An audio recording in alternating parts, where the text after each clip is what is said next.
इसका lecture number क्या है?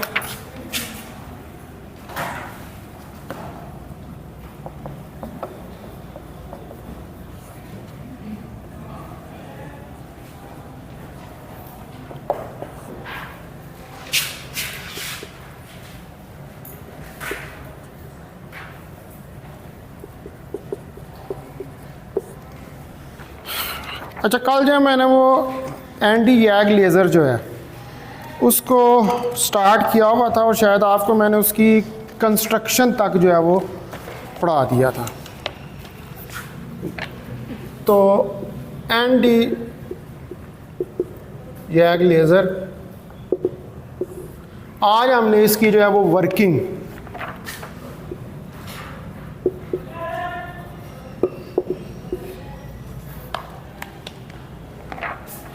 को स्टडी करना है।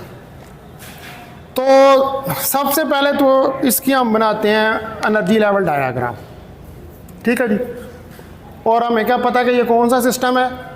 ये 4 लेवल लेज़र सिस्टम है, ठीक है। तो एनर्जी डायग्राम बनाते हैं। ये देखें, आपके पास इसका ग्राउंड लेवल है, यहाँ से यहाँ तक ये जो है ये पंपिंग कर रहे हैं आप।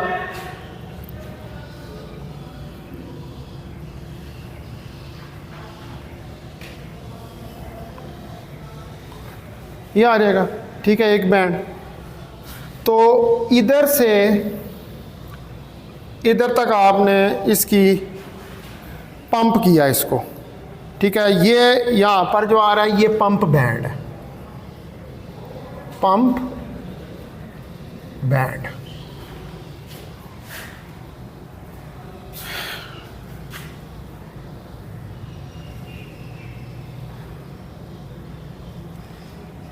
ठीक है जी। उसके बाद जो है अब ये जो पंप बैंड है इसके नीचे यहाँ पर ये एक लेवल है, यहाँ पर डिके होगा ये, और ये यहाँ पर है फ्लोरीन 4F 3/2 इस जगह पर। अच्छा, यहाँ से डिके होगा। अब ये डिके जो इधर तक हो रहा है ये आपके पास अपर लेवल है, अपर लेवल।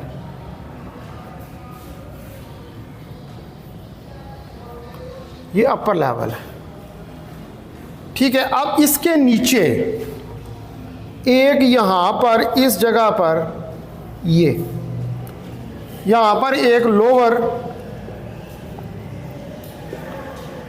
लेवल है, ठीक है। इस लोअर लेवल से इधर से जो है ये आपके पास यहाँ तक ये डिके होगा, और इधर से इधर भी नीचे डिके होगा, ठीक है। तो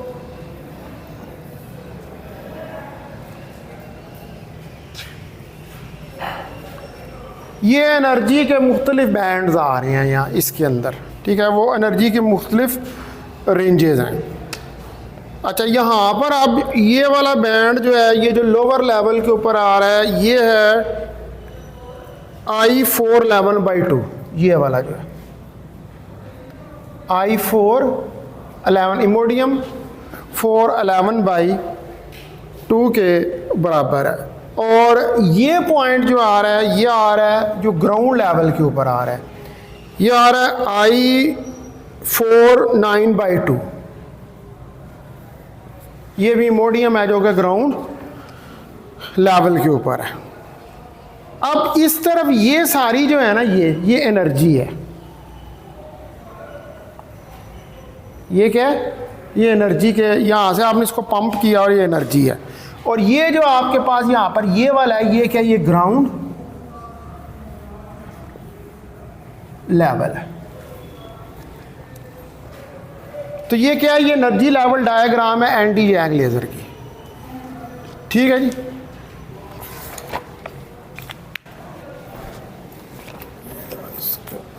तकलीफ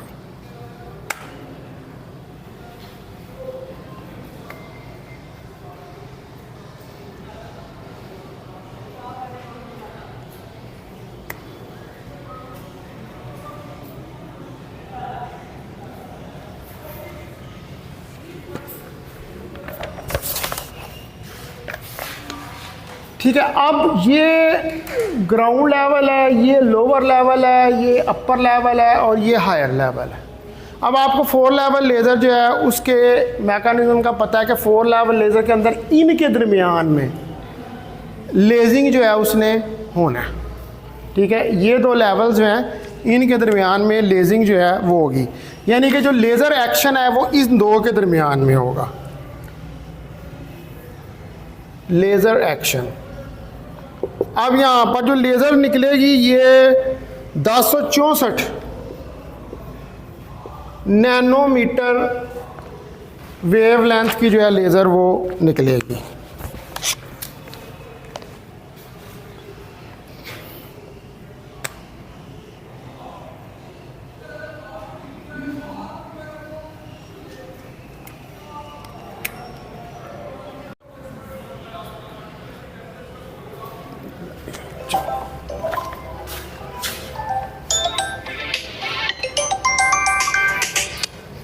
हेलो सलाम।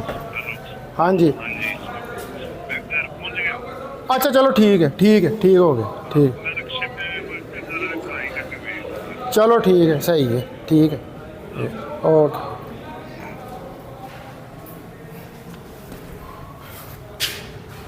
अच्छा जी, अब ये यहाँ पर इतने नैनोमीटर की लेज़र जो है वो यहाँ से निकलेगी। ये हमारे पास किसका एनर्जी लेवल डायग्राम किसकी आ गई है? एंडी यांग लेज़र की है। अच्छा, अब यहाँ पर जो है हमारे पास इस एनर्जी लेवल डायग्राम के अंदर ये जो अभी अब हमने बनाई है, देखिए आपको पता है कि यहाँ से यहाँ तक कौन सा एमिशन होता है? स्पॉन्टेनियस एमिशन जो है वो होता है।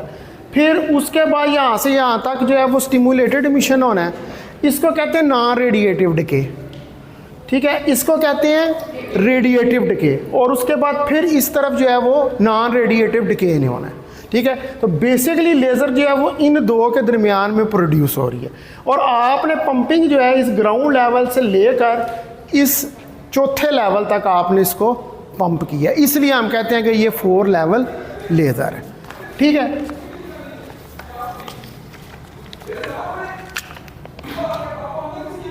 अब आप देखें कि जो ND है 3+, ND3+ जो है ये हमारे पास कोई आयन है किसका? ND लेज़र के लिए। अब ये जो आयन है ये हमारे पास किस में है, किस क्रिस्टल के अंदर है? ये ND YAG लेज़र है, YAG के क्रिस्टल के अंदर ये आयन है।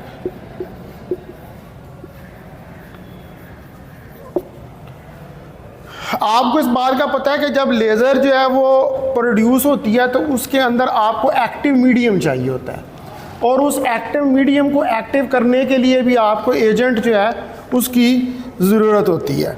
तो ये जो आयन है ये वाले, ये इस क्रिस्टल को जो है वो एक्टिव करेंगे। अब ये जो लेवल्स हमने शो किए हुए हैं यहाँ पर इस फिगर के अंदर, इसके अंदर आप देखें कि हमारे पास जो एक्सटर्नल फील्ड्स हैं, एक्सटर्नल फील्ड्स का मतलब होता है अब ये जितने लेवल आ रहे हैं ना, आपका अगर न्यूक्लियस है और उस न्यूक्लियस के अबाउट डिफरेंट एनर्जी लेवल्स हैं। ठीक है, तो उन एनर्जी लेवल्स के अंदर अगर मैं कहूँ कि मेरे पास कोई आउटर शेल्स हैं, यानी कि बाहर वाले शेल्स हैं जो कि न्यूक्लियस से दूर हैं। अब वो आउटर शेल्स जो हैं वो मेरे पास हैं, आउटर शेल्स जो हैं ये मेरे पास हैं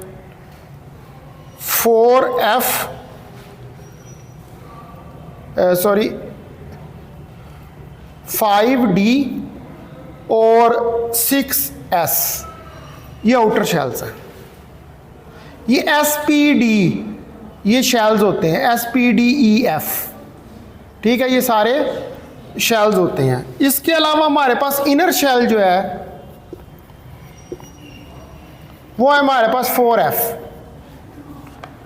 4F शेल जो है ये हमारे पास इनर शेल है, और इसके एक्सटर्नल शेल्स जो हैं वो कौन से हैं? वो 5D और 6S हैं।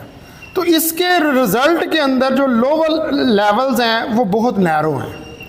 ये देख रहे हैं ना, ये लोअर लेवल्स हैं, इनमें फासला बहुत कम है।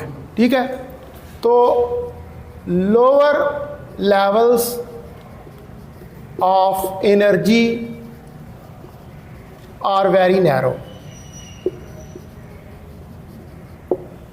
तो जो लोअर लेवल्स हैं एनर्जी के वो बहुत नैरो हैं। अब इसके अंदर जो ND, ये वाला जो आयन है आपके पास 3+ आयन, ये आयन जो है ये सराउंडेड होता है it's self with several oxygen atoms, यानी कि इस आयन के इर्द गिर्द, ठीक है, क्या होते हैं, बहुत सारे ऑक्सीजन एटम्स होते हैं। ठीक है, ऑक्सीजन एटम्स को सराउंड किया होता है इसकी सराउंडिंग के अंदर। और ये जो ऑक्सीजन एटम्स होते हैं ये लार्जली शील्ड कर देते हैं इसको फ्रॉम सराउंडिंग। शील्डिंग का मतलब होता है किसी चीज़ को घेर लेना। ठीक है, उसका असर उसके ऊपर आ जाता है। मिसाल के तौर पर इस कमरे को बंद कर दिया जाए तो ये शील्ड हो जाएगा, ये बंद हो जाएगा, आप इसके अंदर से कोई एयर शेयर जो है इसके अंदर दाखिल ना होने दें। अभी जिस तरह आवाज़ें आ रही हैं बाहर से, इस तरह की आवाज़ें आप ना आने दें, तो हम कहेंगे कि दिस रूम इज़ शील्डेड, हमने रूम को शील्ड। तो इसी तरह ये आयन जो है ये ऑक्सीजन के एटम्स जो हैं उनके साथ ये शील्ड हो जाते हैं। अब जो कुछ अपर लेवल्स हैं वो ब्रॉडेंड हैं ड्यू टू इंट्रैक्शन। अब देखें ना, ये लेवल्स आप यहाँ पर देखें तो इनमें फासला कुछ ज़्यादा है, ऐसे ही है ना, ये वाले करीब करीब हैं और इनमें फासला ज़्यादा है। तो अपर लेवल्स जो हैं, upper levels are broadened, upper level जो हैं वो ब्रॉडेंड है, उनमें फासला ज़्यादा है। अब क्यों ब्रॉडेंड है? Due to the interaction with 5D configuration, due to the interaction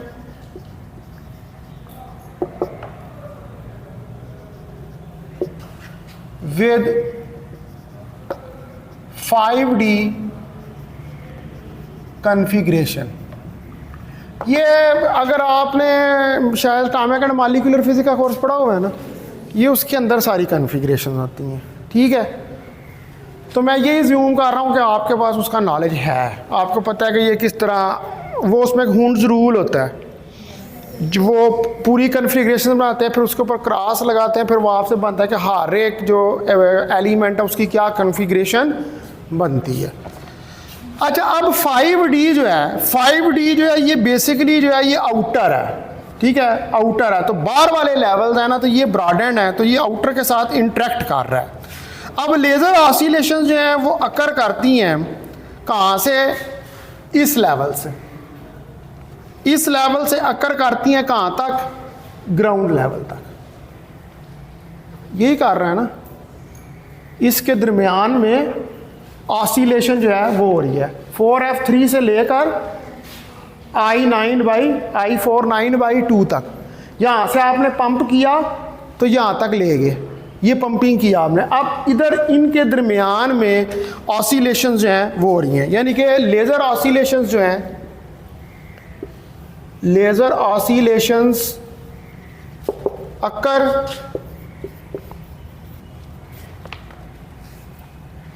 from level 4F3/2 to ground state, ground state तक।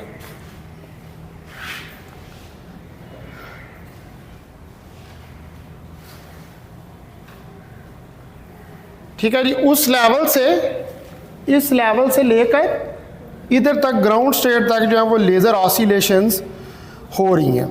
तो इसका मतलब है जो प्रोबेबिलिटी ऑफ ट्रांजिशन है टू लेवल 411/2,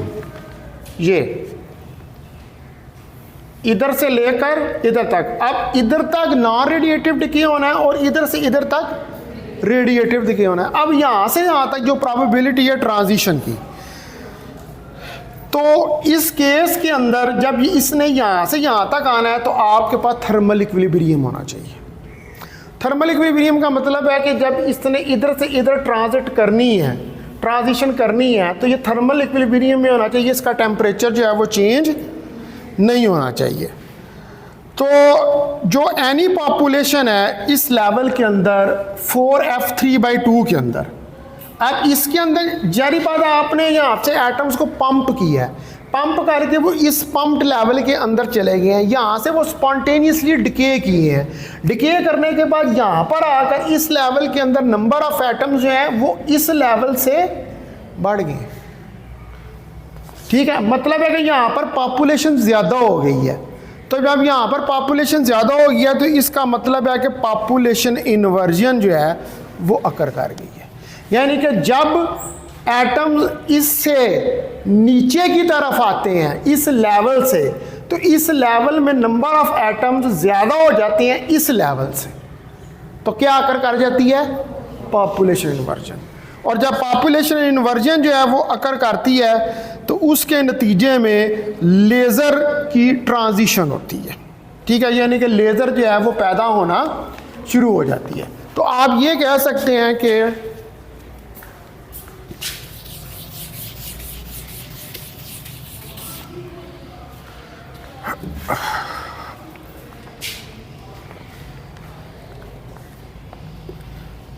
तो एनी पॉपुलेशन, तो कोई भी जो आपके पास पॉपुलेशन है इन लेवल F4(3/2), ये वाला जो लेवल है ऊपर वाला F4(3/2) gives rise to population inversion। तो ये राइज देती है किसको? पॉपुलेशन इन्वर्जन को। ठीक है, तो जो लेज़र ट्रांजिशन है, द लेज़र ट्रांजिशन, अब जो लेज़र की ट्रांजिशन हो रही है फ्रॉम 4f3/2 टू 4i11/2। ठीक है, इधर से इधर तक की ट्रांजिशन हो रही है ना, 11/2 तक corresponds to emission of light। तो इसके नतीजे में लाइट की जो है वो एमिशन जो है वो होती है of lambda is equal to 1060 angstrom. तो जो लाइफ टाइम होता है अपर लेजिंग लेवल का, ऊपर वाला जो इसे लेजिंग लेवल है,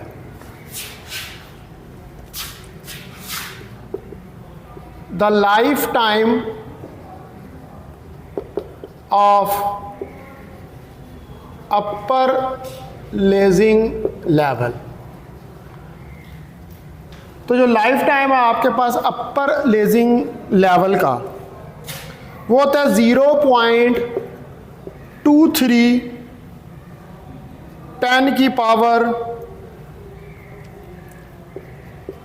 10⁻³ second.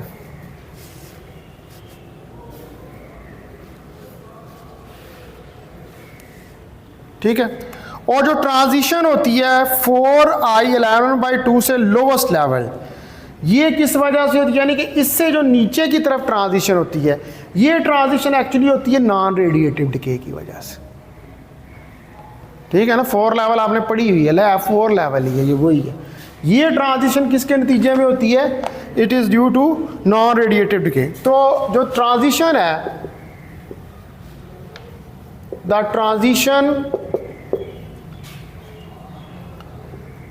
From 4i11/2 to the lowest level की तरफ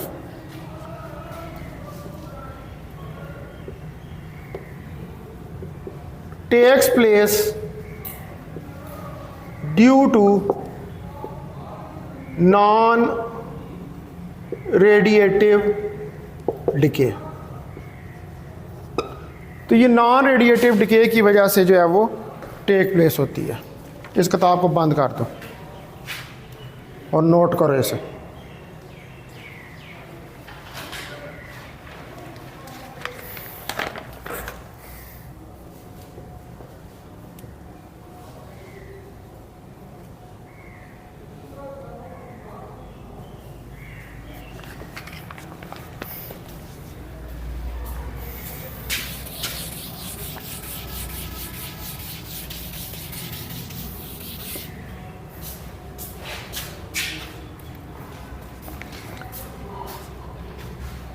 और ये जो नॉन रेडिएटिव डिके आपको पता है कि इधर से इधर तक भी और इधर से इधर तक भी ये फास्ट डिके होता है। Non radiative decay is always fast decay.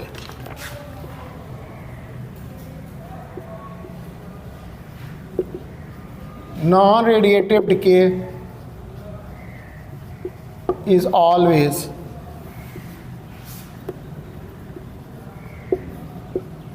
Fast decay.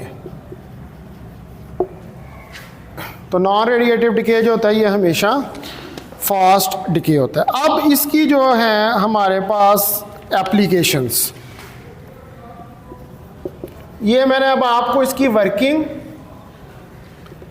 इसकी कंस्ट्रक्शन बता दी है। अब आ जाएं आप इसकी एप्लीकेशंस के ऊपर। तो यांग लेज़र जो है ये हमारे पास इसकी बहुत सारी एप्लीकेशंस हैं। ये इन्वॉल्व होती है कटिंग, ड्रिलिंग और ट्रिमिंग में। कटिंग, ड्रिलिंग एंड ट्रिमिंग, ठीक है जी, इनके अंदर इसको यूज़ किया जाता है। ये लेज़र जो है इसको आप क्यू स्विच कर सकते हैं बहुत सारी एप्लीकेशंस के अंदर, जहाँ पर continuous wave carbon dioxide laser जो है इज़ नॉट ऑप्टिमल, यानी कि जिधर पर हम कार्बन डाइऑक्साइड लेज़र को यूज़ नहीं कर सकते, क्योंकि कार्बन डाइऑक्साइड लेज़र जो होती है ये कॉन्टीन्यूस वेव लेज़र होती है। तो उस जगह पर आप इसको ये अंदर क्यू स्विचिंग करके इस लेज़र को यूज़ कर सकते हैं। इसके अलावा इसकी ड्रिलिंग के अंदर एप्लीकेशंस हैं। ये मेटल्स को ड्रिल करने के लिए इस्तेमाल होती है। इसके अलावा ये मेटल्स को कट करने के लिए इस्तेमाल होती है। और इसके अलावा इसको आप मेटल्स की ट्रिमिंग के लिए भी इस्तेमाल करते हैं, ठीक है।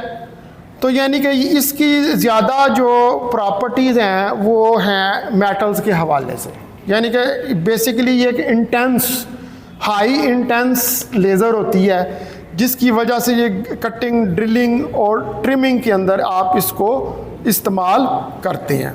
तो इसकी ज़्यादा हाई एप्लीकेशंस जो हैं वो इंडस्ट्री के अंदर हैं, क्योंकि इंडस्ट्री के अंदर ही आपको जो है ये वहाँ पर आप मुख्तलिफ मटीरियल्स होते हैं जिनको आपने कट करना होता है, उनके अंदर ड्रिलिंग करनी होती है, उनकी ट्रिमिंग जो है वो करनी होती है। तो इसको वहाँ पर ज़्यादातर यूज़ जो है वो किया जाता है, ठीक है जी। उसके बाद है इसके अंदर एक और है आगे, इसी के साथ की लेज़र है,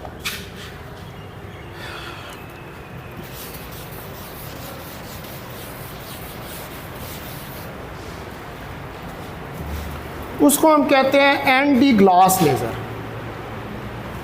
एनडी ग्लास लेज़र। तो यहाँ पर डिफरेंट टाइप ऑफ ग्लासेस जो होते हैं वो यूज़ होते हैं as a host for laser. Glass के मटेरियल, डिफरेंट टाइप्स ऑफ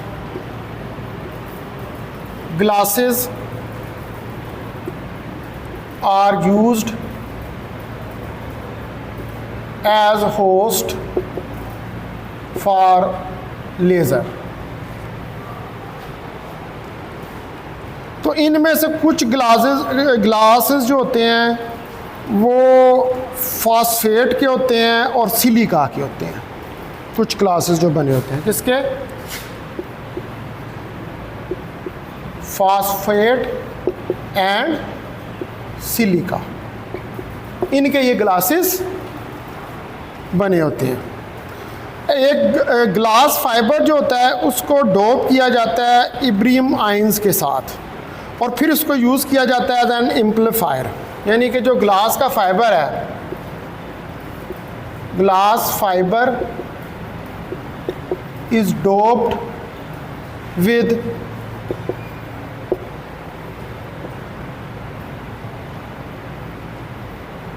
इर्बियम, इर्बियम के साथ इसको डोप किया जाता है, इर्बियम आयंस के साथ। और फिर जब ये डोप कर दिया जाता है तो इसको इस्तेमाल किया जाता है as an amplifier to boost weak signal of the fibre optic cables in the long run. यानी कि फाइबर ऑप्टिक्स केबल के अंदर जो वीक सिग्नल्स होते हैं उनको बूस्ट अप कर दिया जाता है इसकी मदद से। अब ये जो ग्लास होस्ट नियोडियम लेज़र्स हैं, इनके बहुत सारे फीचर्स हैं इन लेज़र्स के। मिसाल के तौर पर हाई क्वालिटी ग्लास रॉड जो हैं इनको मेड किया जाता है मोस्टली ऐसे डायामीटर्स के साथ जिनके अंदर फाइबर्स रेंज कर रहे होते हैं। मिसाल के तौर पर अगर इसके अंदर पहला पॉइंट है कि अगर हमारे पास high quality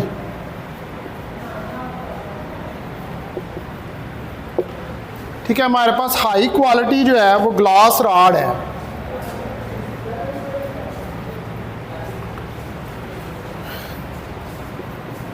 can be made, इसको बनाया जा सकता है in almost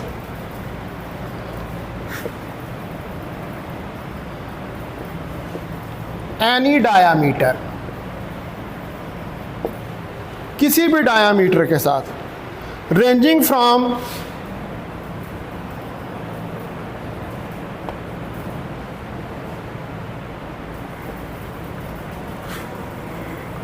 from thin fibre, जो कि रेंज कर रहे होते हैं थिन फाइबर्स में, टू कन्वेंशनल रॉड्स।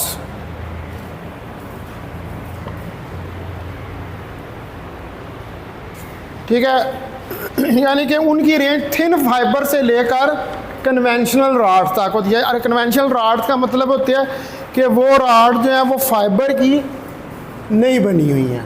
ठीक है, वो किसी और मटेरियल की, किसी कन्वेंशनल मटेरियल की रॉड जो है वो बनी हुई है।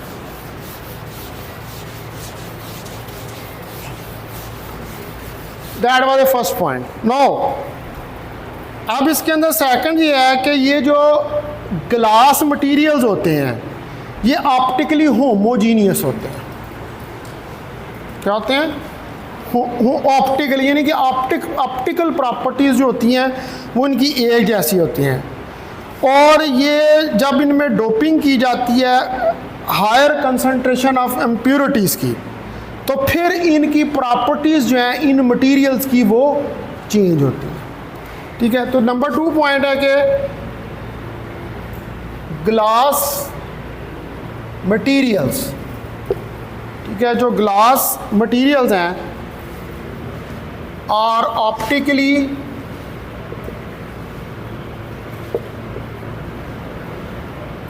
होमोजीनियस, ऑप्टिकली होमोजीनियस होते हैं, इनकी ऑप्टिकल प्रॉपर्टीज़ एक जैसी हैं। And lend themselves for doping के लिए in high concentration of impurities।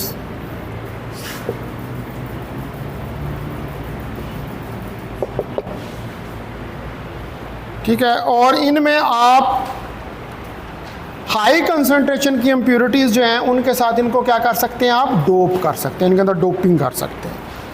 उसके बाद तीसरा पॉइंट जो है इसके अंदर, जो Nd3+ डोप ग्लास लेज़र होती हैं, इनकी वजह से आपको बहुत हाई पुट मिलती है एनर्जी की per unit volume of the material. ठीक है, अगर आप इसको ग्लास को किससे कर दें, Nd3+ से, Nd3+ इसके साथ डोप्ड करें, डोप्ड ग्लास लेज़र्स। अब ये वाले जो डोप्ड ग्लास लेज़र्स हैं, give a very high output. तो ये आपको बहुत हाई आउटपुट जो है वो प्रोवाइड करती हैं of energy per unit volume, per unit volume of the material. यानी कि अगर इसमें Nd3+ आयन यूज़ कर लिए जाएं तो और ज़्यादा आउटपुट के ऊपर एनर्जी जो है वो आनी शुरू हो जाती है।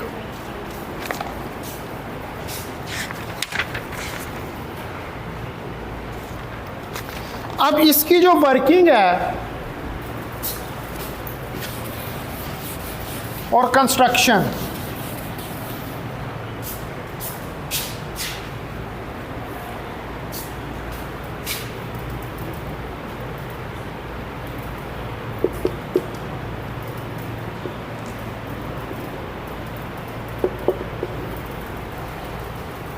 तो जो अरेंजमेंट होती है निमोडियम ग्लास, डोप ग्लास रॉड और फ्लैश लैम्प की, ये सिमिलर है जो एंडी यांग लेज़र की है।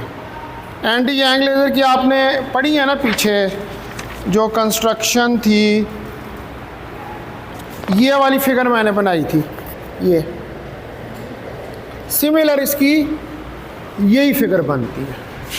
ठीक है, जो मैंने उधर फिगर बनाई थी इसके एक्सपेरिमेंटल सेटअप की। तो इसके अंदर भी क्या होता है, आपके पास लेज़र रॉड होती है, नंबर 1 के ऊपर क्या होता है, लेज़र रॉड होती है इसकी कंस्ट्रक्शन में, जिसका इनर डायामीटर होता है 6 मिलीमीटर का, और इसकी लेंथ जो है इस रॉड की वो होती है आपके पास 40 सेंटीमीटर। ठीक है जी, ये लेज़र जो है इसको मेड किया जाता है कि नमोडियम जो है उसको डोप किया जाता है क्राउन ग्लास के अंदर, जिसके अब ये जो क्राउन ग्लास होता है ना, इसका जो रिफ्रैक्टिव इंडेक्स होता है ना वो हाई होता है। यानी कि इसको क्राउन ग्लास के अंदर जब आप डोप करते हैं तो क्राउन ग्लास जो है इसका हाई रिफ्रैक्टिव इंडेक्स होता है एट द कोर। कोर का मतलब होता है उसके सेंटर की तरफ, मटेरियल के सेंटर की तरफ उसका हायर रिफ्रैक्टिव इंडेक्स होता है। तो अगर किसी मटेरियल का हायर रिफ्रैक्टिव इंडेक्स हो तो उससे क्या होता है, हायर रिफ्रैक्टिव इंडेक्स होने से वो मटेरियल टोटल इंटरनल रिफ्लेक्शन जो है वो शो करता है। ठीक है, तो इसका जो है ये जो Nd है, डोप्ड विद क्राउन ग्लास, इसको क्राउन ग्लास के साथ डोप किया जाता है, जिसका रिफ्रैक्टिव इंडेक्स हाई होता है, which has high refractive index.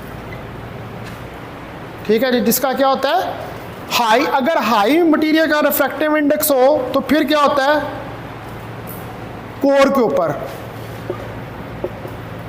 Eight the core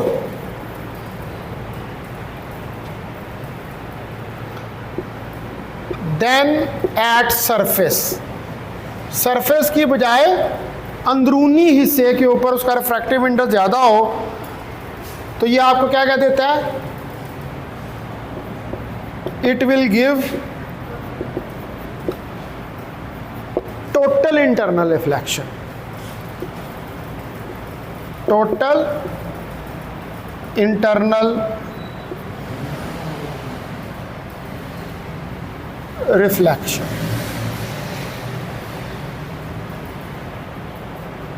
इसकी मदद से आपको टोटल इंटरनल रिफ्लेक्शन जो है वो मिलती है। अब 45 सेंटीमीटर जो नियॉन फ्लैश ट्यूब है इसको यूज़ किया जाता है पंपिंग के लिए। नियॉन की बनी हुई फ्लैश ट्यूब होती है। Neon flash tube is used for pumping। ये किसके लिए इस्तेमाल होती है, पंपिंग के लिए। और इसका भी लेंथ कितनी होती है, 45 सेंटीमीटर। Length 45 centimetre. इसकी लेंथ भी जो है वो आपके पास 45 सेंटीमीटर होती है। और ये बिल्कुल करीब होती है लेज़र राड के, यानी कि वो राड के जिसके अंदर एक्टिव मीडियम जो है वो पड़ा होता है। अब डिफरेंट पंप सोर्सेज जो हैं वो यूज़ होते हैं एनडी ग्लास लेज़र के अंदर, जो कि वेरी करते हैं ऑर्डिनरी फ्लैश लैंप से लेकर आर्गन बम्प्स तक। ठीक है, मतलब ऑर्डिनरी फ्लैश लैंप और आर्गन के लैंप्स जो हैं उनको भी आप यूज़ कर सकते हैं। अब जो एनर्जी लेवल डायाग्राम है इसकी ND+3 आयन की यैग लेटेस्ट के अंदर या ग्लास लेटेस्ट के अंदर वो सिमिलर हैं। वो जो हमने वो पीछे नहीं थी बनाई है, ये वाली जो फिगर बनाई है, ठीक है, यहाँ ये इसमें इमोडियम और यंग का क्रिस्टल है। अब यहाँ पर इमोडियम और ग्लास का क्रिस्टल आ गया, लेकिन वर्किंग बिल्कुल ये वाली है, ये इसकी वर्किंग इसके सिमिलर है। तो इसका मतलब है कि इस ग्लास एनडी ग्लास लेज़र की वर्किंग जो है वो सिमिलर होती है एनडी यैग लेज़र की वर्किंग से। ठीक है जी, ये सिमिलर है दोनों की, सिर्फ मटेरियल का फ़र्क है। यहाँ पर ग्लास है, वहाँ पर एनडी है, सिर्फ इतना फ़र्क है। बाकी जो है वैसे कल फिर मैं अब आगे डिस्कस करूँगा सेमीकंडक्टर लेज़र से।